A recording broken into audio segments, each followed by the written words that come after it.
Hey everyone, thanks for joining us. All right, stock images, Photoshop, influencer advertising. Everyone is doing it, but does that make it right? Thank you so much for joining us today. I am MConnexions Principal Strategist Julie Holton, and I have two special guests with me today. But before I bring them on, give me a quick thumbs up. Let me know if you can hear us, comment so that we know where you're watching from, and let's get this moving. So, okay. With me today are two guests, two colleagues from Second Brain Collective. We are together a non-traditional agency made up of 5 companies that work together with marketing and other business services. So who better to talk about this topic than Second Brain Collective? With me today to share their thoughts on winning trust, gaining credibility, but without breaking the bank on your marketing budget. Paul and Adam, thanks for joining me, guys. Let's introduce yourselves. Paul, let's start with you. Hello, everybody. I'm Paul Schmidt. I'm the owner and creative video strategist for UnoDeuce Multimedia. And I'm Adam Suter. I'm the co-founder of 360 Photo and Design. Paul, Adam, thank you so much for joining us. Okay, let's get right in. Today, we're going to talk about one of the hottest buzzwords this year, authenticity. Specifically, we're going to talk about authenticity in design, which of course you two both know a lot about working in video and photography. So let's talk about this a little bit here. I want to ask each of you first, what does authenticity mean to you? Paul, let's start with you. Well, authenticity means getting right to the core mission, the core value of what an organization is, showing the people, the stuff that they do on a daily basis, just being real, just showing who they are and what they do and why they do it. That's just basically what it boils down to, is just showing the company in action. Mm-hmm. Adam, over to you. What does authenticity mean to you at 360 Photo and Design? It really comes down to showing who you are as a business and showing that best side. Like Paul said, telling the story right. And if a company is trying to connect with their audience, people really want to know who they really are. And so doing things, showing the parts of them that really tell the story the best, that really helps them to be authentic and to be true to themselves, and showing people really what it is and being kind of that transparency and that honesty. Okay, I like what you're both saying. You're both talking about storytelling, that transparency. I did a search because we talk about authenticity a lot at MConnexions, and I was curious how often we've mentioned it in our blogs this year. And sure enough, 8 times we have blogged specifically about authenticity. So my suspicions were confirmed. You could say we think it's kind of important at MC, and for all of the reasons that you both have mentioned. So, I want to talk about this from a marketing aspect. Authenticity addresses a major pain point for consumers, and that is a lack of trust. And when we talk about social media, specifically the influencer marketing that goes on, the market is really flooded with fake pictures of reality. So people are really craving that genuine connection, which brings us to this topic that we debate quite a bit between the 3 of us, and that is stock photos and stock video. So guys, together at the same time, yay or nay on stock?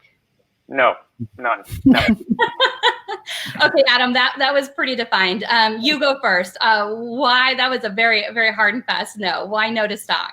Because stock is a missed opportunity. It's telling somebody that, you don't trust your brand enough to share it with them, to be honest with them. And so you've got this image that they may have seen maybe a dozen other times, or another brand is using that. And so you lose an opportunity to really show who you are, to set yourself apart. And that people see it. They recognize a stock photo right away. Customers have become very savvy. They see when things they look a little too polished, they look a little too glossy, and then they recognize it, and then you've lost the trust of it. So that's where the authenticity comes into it. It's really about building trust. Paul, what do you think? Do you agree, especially when it comes to video? Do you use stock video? What do you think? I agree with what Adam was saying.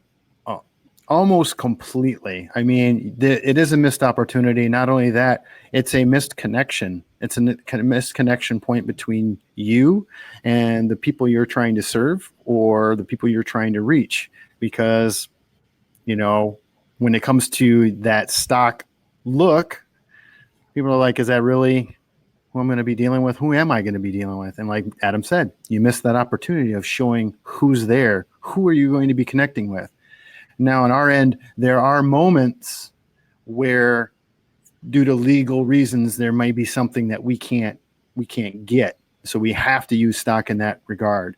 But that is just a filler. What we're trying to do is just use the people that are there as much as possible, and that's exactly where the authentic part comes in. And for those of you who are watching us live on Facebook, we want to hear from you too. So if you agree or if you disagree, chime in and let us know your thoughts as we talk through this. So, okay, so Paul, you were just saying that maybe as filler. And Adam, I want to jump back over to you to talk about Photoshop, because when we're talking about authenticity, and like, okay, so let's say I'm drinking the Kool-Aid and I'm all in, I'm getting rid of stock photos, I'm developing, these custom tailor-made pictures of my team, of my business.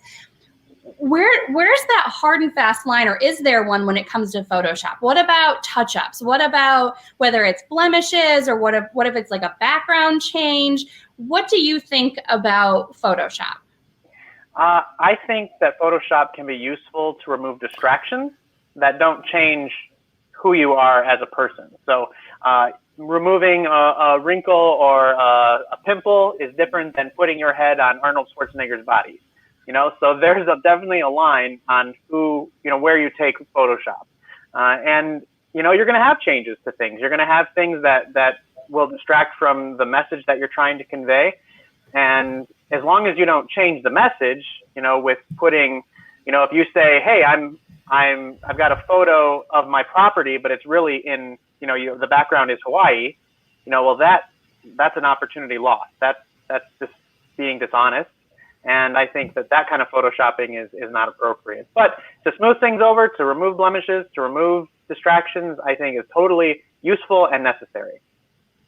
Okay, so I'm gonna bug you a little bit more on this. So I get what you're saying about distractions versus blemishes.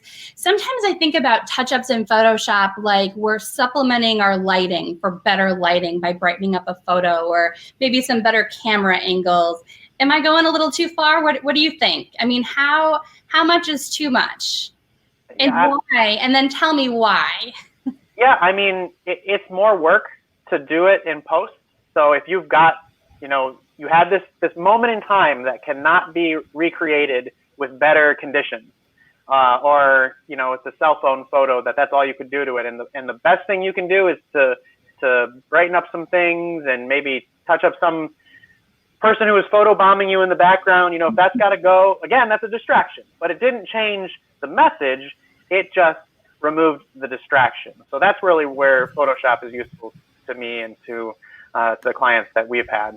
And as far as, just not lying to people, I'm big about not doing something that it wasn't really you.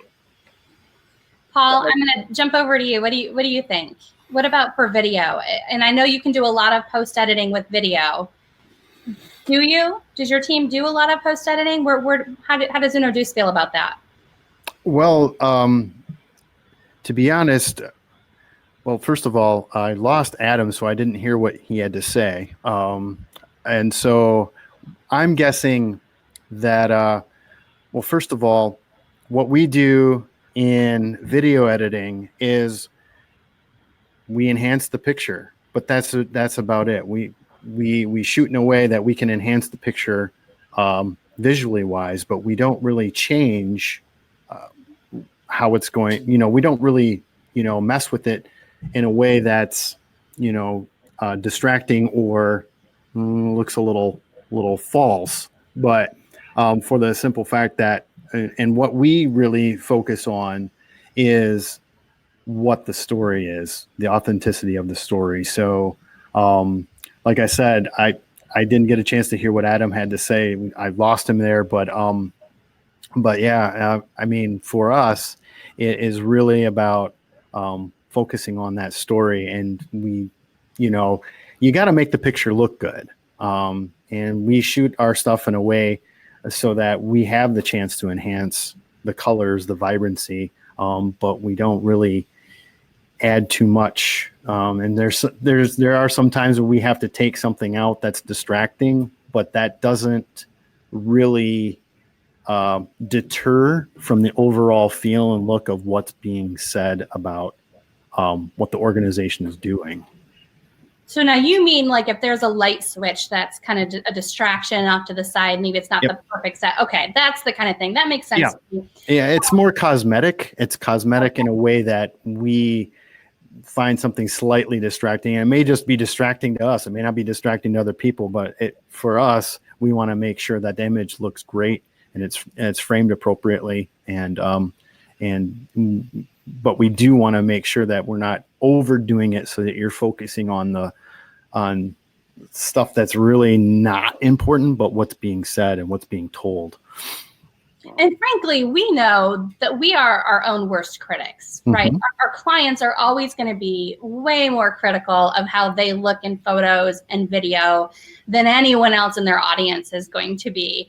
And so that's something I know that we all work through with our clients. I mean, even for us going on Facebook Live, we were saying right before we went live, like we're used to being behind the camera. We're not used to being out there in front of the camera, talking live to people and knowing that there's, the spotlight on you. And so that's one of the things that I know both of you coach your clients through. Okay, so I want to talk about LinkedIn specifically. And Adam, I know you have some thoughts. We've talked about this before on maybe the glamour headshots or the 80s headshots that we might see on LinkedIn. What are your thoughts on authenticity when it comes to headshots specifically? Well, I see a lot of people who they have their their headshot on their little icon. They're really they did a lot of polish to it. It's in a studio. You can see it, but it doesn't look like them because now they're talking and they're doing video or they're showing pictures of themselves, and those two things don't look anything alike. So you really are presenting something to somebody that you really can't tell that it's really them.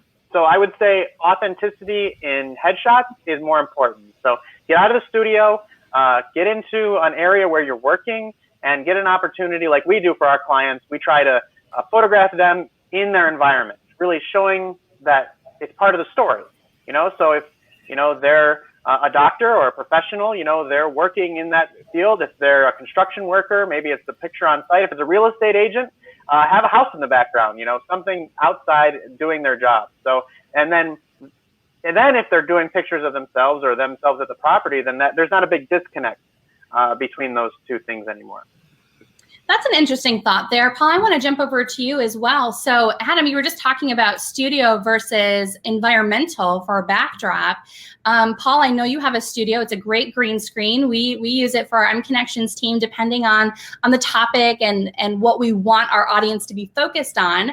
How do you feel about, how do you help your clients make that choice, that decision between the environmental shoots that you do and a green screen? Well, it really boils down to what do they want to say? How do we want to put them in? What situation do we want to put them in? For the most part, when you want to talk about your organization as a rule, you want to do something in which you're showing it in action. You're in action. You're seeing it as it happens day to day. Now, when it comes to thought leadership, that's when you can get a little bit creative because, you can put yourself in front of a green screen and just have a graphic or whatever behind you, so on and so forth. You're putting yourself in a different situation in which people are really focusing on you, but you're making it a little bit more dynamic than just a little bit of a talking head. So to use MConnexions as an example, we've done 2 styles of videos in that regard, just to use you as an example, Julie, in which we did a promo for you guys where we were some place where you guys were interacting, the staff was interacting, showing you guys at work, in different situations. And then also we shot you guys in front of green screen to talk about certain topics and thought leadership and having it look a little snappy, this and that. Those are choices. They're not end all or be all. And sometimes we're in situations where somebody doesn't have an office or somebody doesn't have a huge staff, and but they want to put themselves out there and as a thought leader, and using the green screen is a very key tool. It's not something you should use all the time, but we use it for our own thought leadership here at UnoDeuce in that regard. And that's how we really use it for video blogging / thought leadership in that regard. You don't always have to do it that way. You can sit behind a desk and have like your background now right here. You could use it as that, but that's how we typically use it for. We use it as a tool, the green screen as a tool for situations. It's completely situational. Which totally makes sense. As you're talking about it there, I want to jump over and talk also about specifically the social media influencers that we were talking about, because businesses today are really competing. Their messaging is competing with everything that's online. And when we're talking about social media, and we were just talking about the environmental reality, the authenticity, I really want to expand on this idea of brand ambassadors. They are everywhere, both paid models and people who are genuinely using and repping the products. And it's not just on Instagram. It's widespread across social media. We've seen it for years in TV and movies and the placement marketing. So it's this whole concept of keeping up with the Joneses, but I think it's on steroids on social media. So, Adam, how can businesses, let's start with you. How can businesses really stand out in that sea of kind of mess, this sea of content on social media, while still remain, how do we stand out while still being authentic to who we are? Well, I think you stand out by being authentic, because there are so many companies out there who are not local. They're either in another country, they're in another part of our country.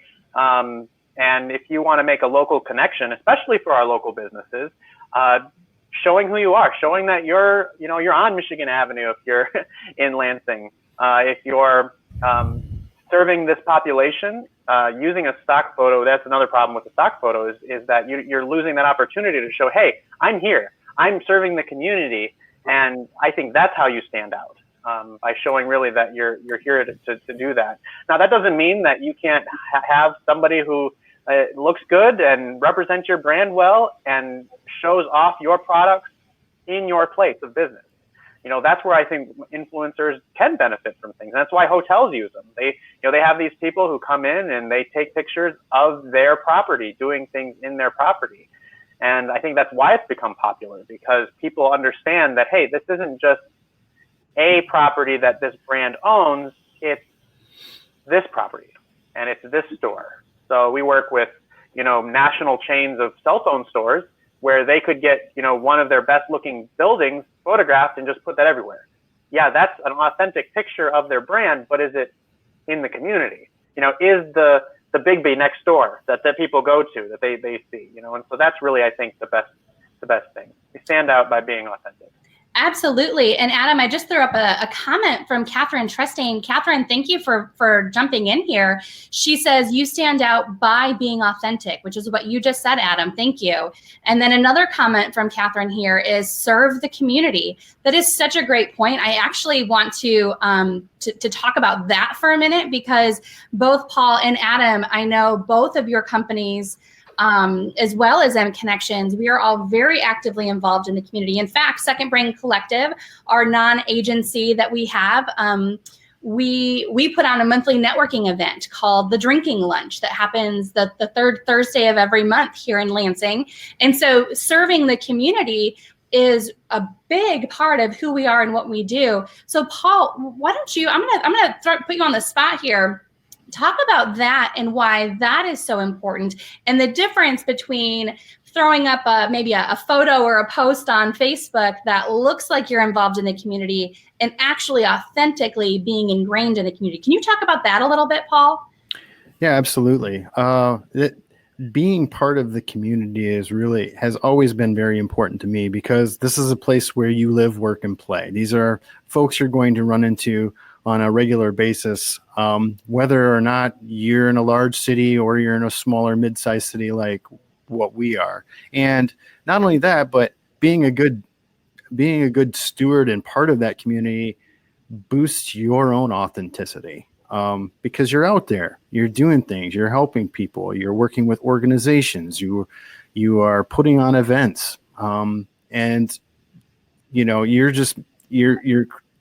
being a part of the positive infrastructure that's building the city that you choose to be in. And that's what's important, is the fact that we're all interwoven through here. And it's like, well, if you want this place to go positive, you got to be a part of that positive fabric. And that's what, I chose to do. And founding the Drinking Lunch and being part of the organizations that I'm a part of, as well as the community that my company choose to work in. And so it's about, like Melissa just said, boosting your own authenticity. That's exactly what it boils down to. Because if you want to be taken seriously, and you want to take others seriously, you've got to be authentic. Yeah, and I think that, just playing off on that a little bit, you boost it by being your best self. I mean, as we become better business owners and better stewards of our community, that boosts our authenticity. And so it's not just about, I'm who I am and that's my way or the highway, but it's showing the best you, and being authentic to your best self, not necessarily how you got out of bed in that morning. I love that, Adam. Catherine says, this is the place you live, work, and play. Be a part of the fabric, be engaged. And she is so right. Adam, you are so right. Like, be your best self. Like, I love that, because we often think like, okay, does authentic mean that, that I have to like show every little thing? Like, if I have a stark white office, do I have to put that out because that's authentic to my brand? Like, Adam is highlighting his office behind us. I'm playing TV director here, so bear with me on the shot. See, like, well, Adam, your office is this nice, crisp, clean, white, polished look, but like overhead fluorescence. Like, some offices are just better not to be shown, right? And we've talked about that. So we're not saying that you have to like show us what your kitchen area looks like if the dishes aren't done. We're saying like, show the best version of you. That is what is authentic to you. And Paul, you do this a lot. I want to ask you about the storytelling aspect, because UnoDeuce is a video storytelling agency. So can you talk about what that means as far as the authenticity? How do you tell that story by what Adam just said, showing your best self? Well, it's like I said at the beginning. You have to use and you have to put yourself out there as an organization, as a staff. You have to like use the folks that have used your services. You've got to weave the fabric. Like I keep saying, weave the fabric, like that's what I'm doing. But you're like weaving a story here. No, it's just it's craft work. It's craft work. It's wordsmithing. But it's just, it sounds like I'm repeating myself, but it's just that it's really simple. It is very simple. Who do you work with? Who works with you? How do you want to get people to understand who you are? And it's just about using the people that are there, and that's what it boils down to. You can't tell a story of an organization by going outside of that organization. It's got to come from within. And that's the best way and that's how people are going to trust you, because it's like, oh, this is the actual CEO, or, oh, this is somebody who's really out there doing this, or, whoa, that's my neighbor. They worked with them. I mean, these are the things that are touch points that people are going to connect with. And that's where you build that trust with the audience just by telling your story. That's it. That's what people want to know. They want to know, they don't want to know exactly what you do, but they want to know why and how they can help. And that's where you need to really pinpoint where your audience is. Yeah, I like that too, about telling people why you do what you do. People want to know. That's what consumers want nowadays. They want to know why you make this thing, why you do this thing. And that's the whole authenticity thing, explaining that to them. Absolutely. And as we always talk about, the 3 pillars to know, like, and trust a brand. And so how do you even start that first part of that, the know part, if you're not being who you are? People don't get to actually know you. Okay, so before we wrap up here, we're going to give our final thoughts in just a moment. But first, I want to throw it out there. If anyone watching has any questions, thoughts you want to weigh in on, go ahead and write your questions down, and we can see them. Connections build trust, Melissa says. Yes, thank you, Melissa. So if you have any questions, throw them on there, and I'm going to give everyone a chance to wrap up here with their final thoughts. And then if we have any questions here at the end, we'll go ahead and take them. And Catherine says, consumers want to know why you do what you do.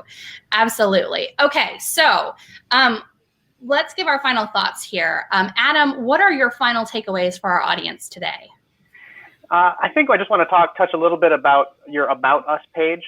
People want to know you. So if they go to your website and they click on About You or About whatever that is, and you've got a stock photo there, you have lost them.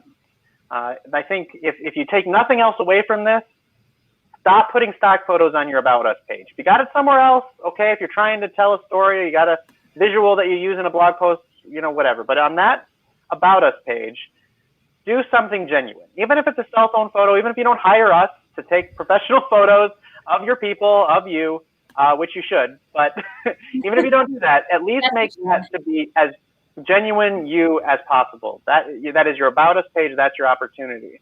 If you can show them off, show your space, even if it's like, hey, here's where we came from, here's where we're at, this is where we're doing these things from, then you make that personal connection with people. So show your office, even if it's a crappy photo. It's better than a stock photo.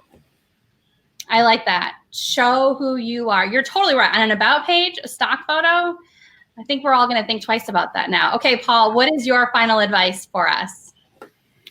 When it comes to being authentic, I hope I'm not repeating Adam, because like I said, I haven't been able to hear what he's been saying, but it's been super good, Paul. Super good. That? It's been really good. You're going to love the replay. I bet. That's going to be awesome. So, but that's about it, is like probably what he said. It's just like, be you, understand where your company is, what you're trying to do, and just insert the people you work with and the people you work for in as much imagery as you can. Get their voices, get their feedback. You can't really stand out if you're part of the noise. And that's what getting caught up in a lot of stock photo and stock video can do. It's just like Adam said, it's you become part of the noise, and you need to stand out. So what makes you special?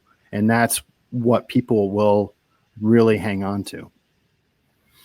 I really love that, Paul. What makes you you? And as Adam said earlier, you're telling the best version of you is what makes you authentic, especially online, as we're sharing our stories and talking about who we are, communicating to our audience why they should choose us, why they should choose our business. I'll add in my final 2 cents here. So at MConnexions, we really talk with our clients about what we call humanizing.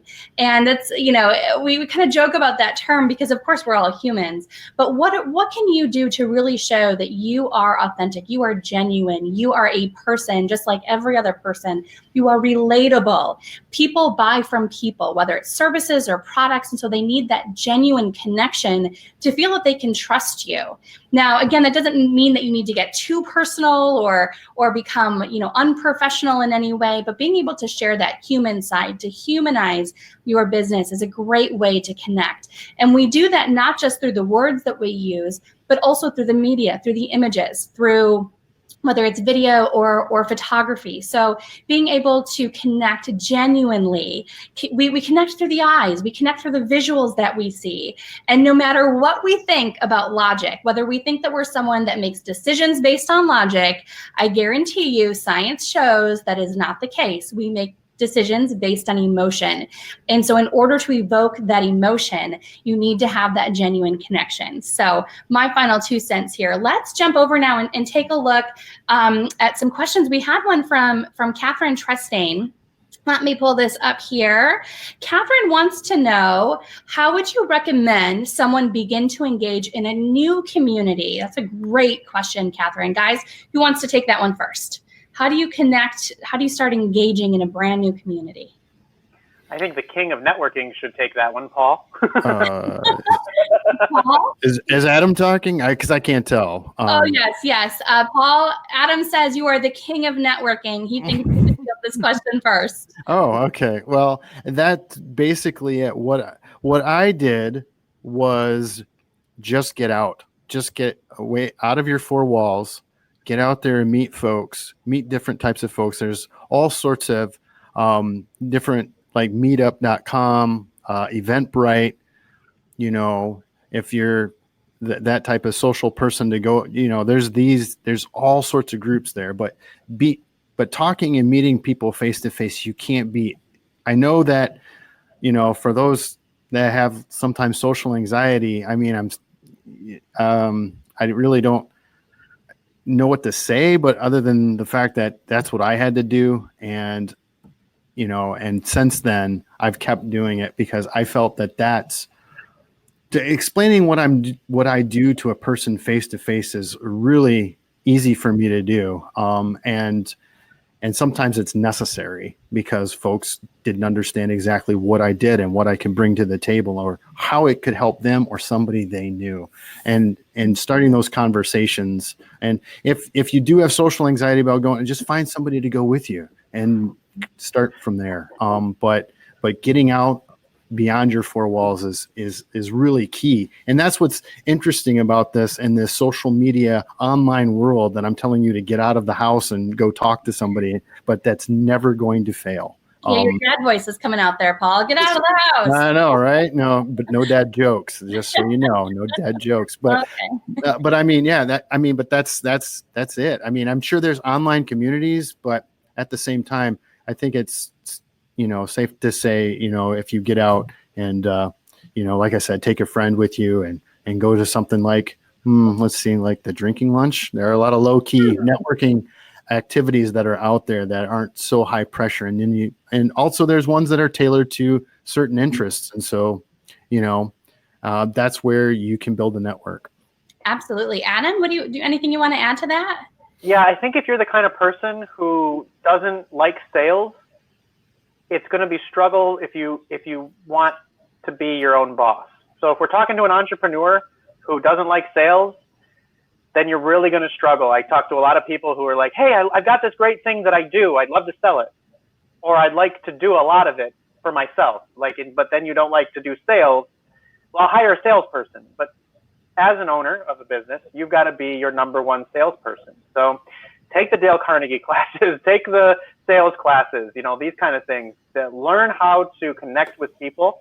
And then go out, like Paul said, go out to those networking events and make a connection with people. It's not rocket science. It's not something that's beyond those who are brave enough to do it. But Paul gives a good technique. Take somebody if you really need a wingman, or hire somebody who can do that for you if that's really what you want to do. If you've got to that kind of level, but to begin anew, talk to people, shake hands, learn people, have people know who you are. That's the important thing. I love that from both of you. Paul says, bring a buddy. I like that. Safety in numbers, but it's true. I mean, if you have social anxiety, or if you just, I mean, I'm very extroverted, but sometimes I just don't feel it, right? We all get that way. Take someone with you and help work the room with that person. Or, scope out someone in the room that you can connect with and use that person to help introduce you, especially when you're new. And Adam, I love what you said about sales, because let's just call out that dirty S word right now. What do you think of when you think of sales? I was just talking about this the other day with a client in a consulting session, because it's a group of women and they really don't think of themselves in sales, but we all work in sales. Everyone that's working in a business is working in sales, whether you like it or not. So take that, like that car salesman mentality, and there's nothing wrong with car salesmen. Let me just say that. But take that mentality, just right out of your mindset, because you're not pushing something, you're not peddling something. You are offering, you are providing, you are sharing. Think of other ways to think of sales, but as Adam said, we all have to do it. And so just find a different way to think about the word sales. Yeah, I've got a way to think about it. Can I say something real quick? Yeah, Julie? Paul. Yes, go for it, Paul. Sorry, Adam, you can't hear you. So I'll play later. Go ahead, Paul. So this whole session that we've been doing is about showing you how to sell your business. This whole thing is being authentic, showing off the authenticity of what you do and who you are. That's helping you with your sales. And is it pushy? No. Is it, high pressure? No. It's just you, your organization, and what your passion is. And you're sharing that with other folks. And that's selling yourself. Folks want to know that story, and they want to know your story. We all love stories. I mean, that's why television and video and movies are still so popular, because we love stories. And so people want to know yours. And that's what this whole thing is about. Just sharing who you are. Absolutely. I couldn't agree more. Adam, you want to jump in? I think I was just going to say, if you want to think about sales differently, the way I've always thought of what I do is helping people. Like, I believe that the photography that I do that helps people be authentic, that helps them tell their story, I believe that helps them. Ultimately, it is a benefit to the community, what I do. And so it's selling that idea. It's showing people that what you do for them benefits them. And so you sell the benefit. You don't sell the widget or the gadget. Like, how does that thing help people? And that's really what I want to do. I want to help people. And so that's how I think about sales. It changes my mindset on it. Absolutely, Adam. So well said, that what you're doing is you're helping people. You're providing value, and you're just helping them to connect with you. You guys, great questions. Thank you all for joining us. We are all available to answer any more questions that you might have. Paul, if someone's looking to get a hold of you, what's the best way they can reach you? Well, I can be reached first and foremost at our website, UnoDeuce.com, UNODEUCE.com. That's first and foremost. Plus, if you want to talk to me elsewhere, I'm everywhere else. LinkedIn, Twitter, Facebook, wherever you can find me. Just maybe not so much the Snapchat. You like how I put the in there? Yeah, with your dad jokes, maybe. The Snapchat, yeah. By the way, Stephanie Barnhill says she wanted the dad jokes. So I think maybe next time, Stephanie. Yeah, we'll have another webinar just for her on dad jokes. Or you can just follow Paul directly. How about that? FaceTime me. We'll do all the dad jokes. Paul, I'm going to give you a shout out, because Paul also has started podcasting. So he has a daily video podcasting update. So make sure you follow Paul. Follow UnoDeuce, UnoDeuce Multimedia on social media, but also follow Paul directly for that. And Adam, what's the best way for people to get a hold of you? Well, I spend probably too much time on LinkedIn. It's Adam David Suter. No such thing. As my thing, as my name on LinkedIn. 360 Photo and Design is the website. 360photodesign.com is the URL for it. And my Facebook and Instagram is way too dormant, and it needs to be. But when you're out shooting, it's hard to have two jobs, and social media is another job. That's why you should hire Julie. Oh yes, thank you. I like that. For you. Check me out LinkedIn or at 360photoanddesign.com. Awesome, guys. Thank you so much. And you can reach me right here on the MConnexions Facebook page. Feel free, any questions you have, comments, we'll all be looking through this after the broadcast. You can reach me directly, julie@mconnexions.com. And I'm going to throw up there for you our mconnexions.com/blog, because as I mentioned, our team at MC has blogged about authenticity a few times this year. You can also find other marketing related blogs there as well. So guys, thank you so much for joining us, Paul and Adam. For everyone else, thank you for joining us as well. And we will see you next time. Thanks, guys.